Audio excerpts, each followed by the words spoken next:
Hello, today I'm going to talk about a hidden gem. The artist is Nation of Language. The album is A Way Forward from 2021. The label is PIAS Recordings. So this is their second studio album. I suppose one could say it draws from many influences. Maybe the new romantic era of the 80s, Duran Duran. You can also hear Kraftwerk or Depeche Mode here. Maybe some New Order or Joy Division. I could also see comparisons to Suicide or Beach House. But this is icy synth pop that relies heavily on arpeggio soundscapes. It kind of flirts with pop, but it goes its own way. Essential listening. I'll put the track listing up here on the screen. I have a few favorite tracks across that fine line I find to be quite uplifting, especially for kind of morose synthwave. I love the energy in this track. All of this flirts with pop, but I think the melodies are too abstract. Wounds of Love, this sounds a little bit like an arcade. I love the airy chorus, This Fractured Mind. I enjoy their more upbeat stuff. There's definitely part of me that wants them to lean a little bit more into this pop realm while still retaining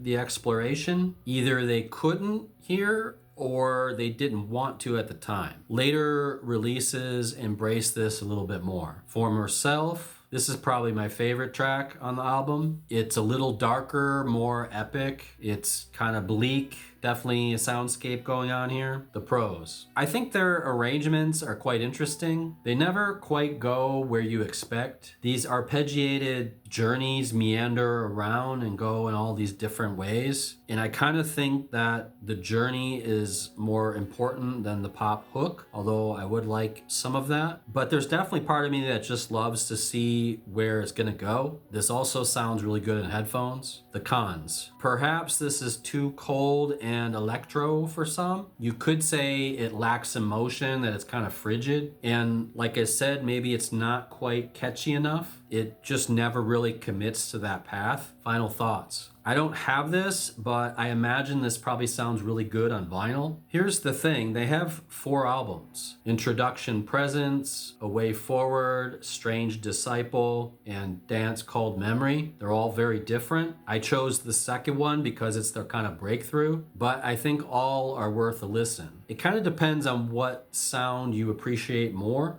Some of it's more minimal, some is more polished, some is more danceable. But anyway, the links are below. If you have anything to say about this band, you can comment, but that's all I got.